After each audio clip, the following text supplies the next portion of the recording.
nyigisho inkuru nyigisho. Bonjour, bonsoir, ça va? Murameze neza? Jewe ndameze neza cyane. Ni Bella shaka kuri micro za Roy TV nkuko musanzwe mumenyereye chaque jeudi umunsi nkuru nyigisho. Uno munsi navuga yuko ari umunsi mwiza cyane kuba uri kurakurikirana ino nkuru, kuba umeze neza nubwo hashobora kuba harimwo ibitagenda mu buzima byose bizogenda neza. C'est la vie qui change, byose birangira bibaye vyiza, ariko ndakwibutsa kwibuka gushima uko biri kose. Shima Imana umeze neza, shima Imana umeze nabi, uko woba umeze kose shima Imana, kuko hari umuntu inyuma, hariho umuntu imbere adafise ivyo ufise ariko ashima Imana, kandi hari umuntu yifuza kuba uriwe. Rero twige gushima Imana.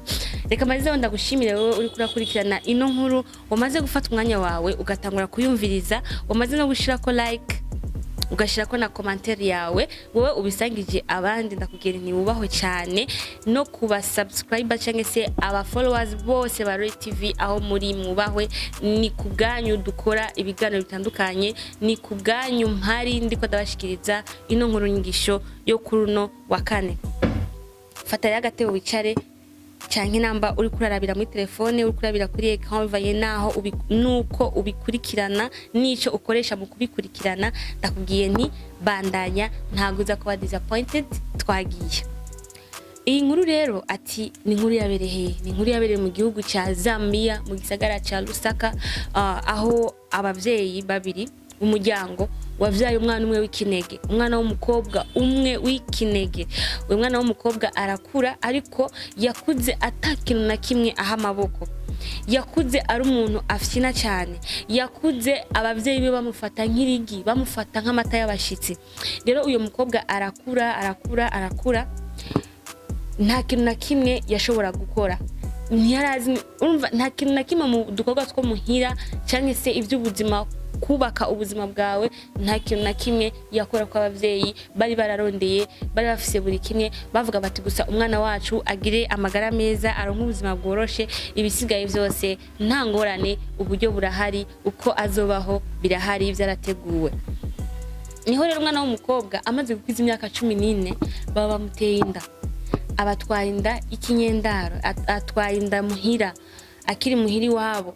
Ico gutangaza rero nuko abavyeyi biwe ntabwo vyigeze bibabaza cyangwa se bavuga bati umwana wacu biragenze nabi. Murabizi yuko mu ndero y'abanyafrika bose muri rusangi n'abarundi barimwo, gutwara inda ukiri muhira ni ikintu kibi cyane, ni ikintu kiboneka nabi cyane. Mbese biboneka yuko abavyeyi ubu batesheje agaciro, vyerekana yuko mama wawe umutesheje ibanga, vyerekana ko mama wawe umukuye ku ntebe y'icubahiro ukamwicaza hasi, nta jambo bagifise mu kibano, ubu mukuye kagashambara. Rero umwana amaze gutwara inda, abavyeyi bo barabinezerewe, bavuze ati tugiye kuronka umwuzukuru avuye ku mwana wacu w'ikinege, umuryango ugiye kwaguka. Ibaze ntibigeze banarondera n'umuhungu yamuteye inda ngo bimeze gute, bavuze ati guma ngaho utekane, umwana turamurira, nta kibazo na kimwe azogira, kandi nawe uzobaho umeze neza cyane kandi worohewe. Mukobwa sawa, umwana ararezwe. Ako kana kamaze kuvuka, kavuze akana gakobwa bakita Samuela acakura ari umwana aciye ubwenge cyane, akura ari umwana abu wa mbere mu ishuri, akura ari umwana afise ubwira n'umwete wo kuba ku buzima bwiwe. Ntabwo yigeze ashimishwa nuko mama wiwe atana gahunda afise yuko yoba umumama cyangwa se yuba ku buzima bwiwe. N'umuntu gusa wo kwiryohera, n'umuntu nta kintu na kimwe cy'ubuzima aha amaboko, agenda gusa gutoa amafaranga kuri konte buri kwezi, amafaranga bayuzuye, se amuha uko ayashatse. Yarakunzwe cyane mama wiwe. Nuko rero Samuela aravuga ati ko biri kose reka jewe ngerageze kuba ku buzima bwanje, kugira ngo kazoza kanje ndakagire keza kurusha, kugira ngo nze mbone ivyo amaboko yanje, umutwe wanje, ubwenge bwanje buriko buravyaza umusaruro. Samuela arakura, Samuela ariga amashuri, araheza y'intango, ashaka kaminuza, araheza. Niho rero amaze guheza kaminuza aronka akazi, aza gukundana rero n'umusore bakorana ku kazi.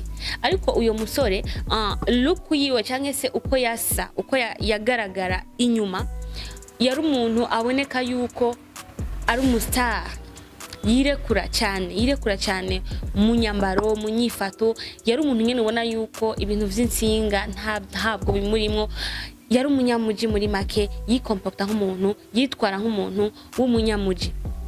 Niho rero na mama wiwe, mama wa Samuel nawe nyene yamanye kaka nyene yakuranye, yikomporta nyene nko mu mama Jene. Munahuye ntiwari no kumenya yuko yoba afise umwana angana kugiye twenda afise imyaka 14. Rero Samuel amaze kubaka uyo muhungu, barashimana, bakora ubukwe, barabana, nta kibazo, ubuzima barabwubaka sawa sawa. Rero niho mama Samuel yaza gusaba yuko akumbuye umwana wiwe, ashaka kugenda kuraba umwana wiwe uko yubatse urugo rwiwe, abone umukwe abaramutse, hama azeze isubirira inyuma, kuko muri ico gihe Samuel yari yibungenze, inda yari kuze, bari mu kuronka ikibondo. Niho rero mama Samuel ariwe inabukwe w'umugabo wa Samuel arashika, baramwakira atangwane nimwe, fukata umuvyeyi aje kuturaba n'icubahiro cinshi, bamutegurira icumba ciza, bamutegurira buri kimwe, ibihe byabaye byiza cyane, barishima, bararyoherwa gose, bavuga ati ni iteka ridasanzwe kuba mama wacu yongeye kandi kutwibuka akaza kuturaba inyuma yaho tumaze gukora mariage. Icyo zo gutangaza nuko Samuel yari karategura ku meza kugira ngo baze bafungure, mama azafungure n'umugabo azafungure. Bariko barafungura ku meza, mama Samuel ariwe inabukwe w'umugabo, ukuntu yaraba umugabo wa Samuel, yamurabana amaso yo kumifuza, yagerageze kumwereka utujeste twerekana, utumenyetso twerekana yuko hari ikindi kintu kiri inyuma yo bayifuza ku mugabo w'umwana wiwe. Niho rero mama umunsi umwe amaze igihe kitari gito, iminsi itari mike ngaho kwa Samuel aravyuka mu gitondo kuko yarakora, yavyuka aja ku kazi. Ico gerero umugabo nawe bivanye na poste yo kipa yari afise off, yari off day, ntabwo yakora, yari yarasavye agakonje k'imisi mikeya iriwe muhira. Niho rero Samuel aravyuka, aritegura kira kintu, asigamira imeze neza, arabagaburira icayi, aca afata akayira aragenda. Amaze kugenda, mama ukuntu yaguma araba umukwe wiwe, hagira naho umukwe yavuga ati bon, nibaza ko ari bisanzwe, ni vya bindi by'aba mama bo mu muji, abamama birekura atangorane nimwe.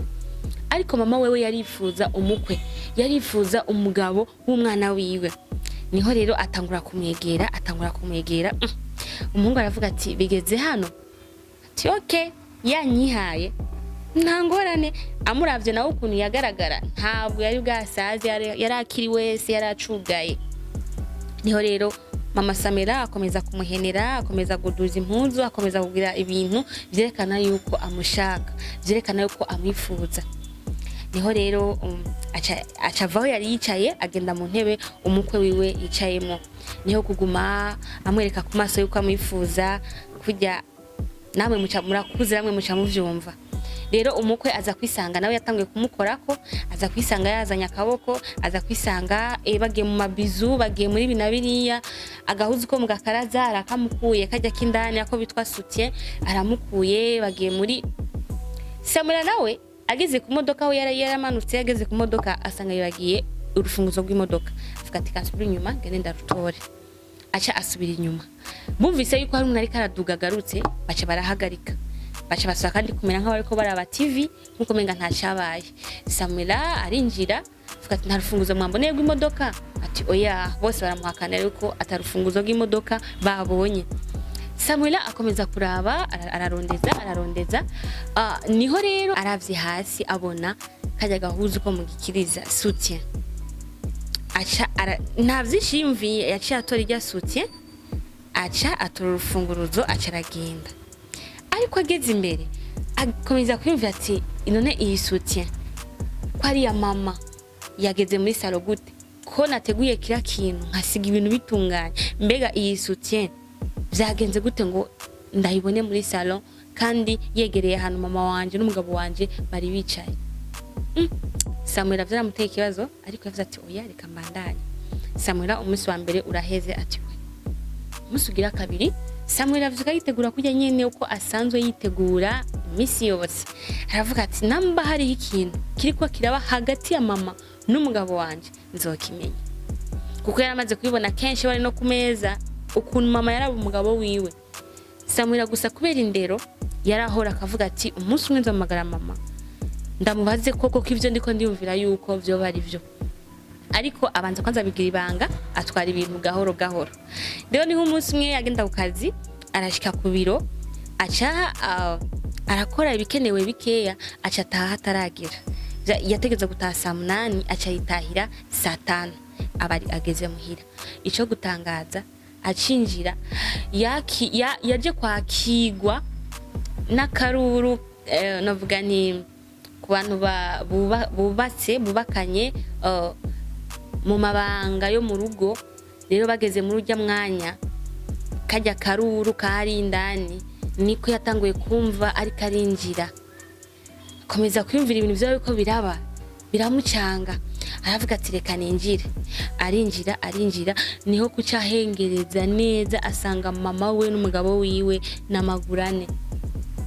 Yarimviye ati mbega nugurure ndabasange muri barimwo, umutima uranga. Yaciye asubira inyuma aragenda ararira bimwe biteye ubwoba cyane kandi yari yibungenze atangura kwimva nabi.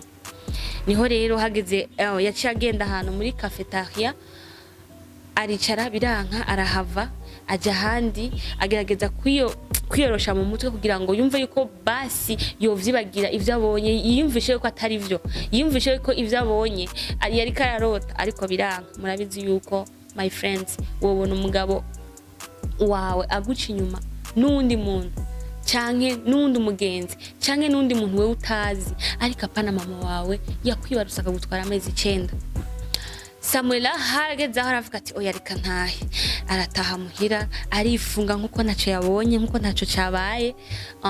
Aramusa umugabo n'icubahiro, mugabo wanje biriwe neza, yego me nanje nuko akazi kagenze neza, yego mugabo mwiza akazi kagenze neza. Niyo kuca saba umugabo we ati mugabo wanje rero ndagusavye umakanya gato mvugane na mama tuve ngaha ndamusohokane, hari ikintu ushaka tuyage bisanzwe, hari akantu nshaka kumuhanuza.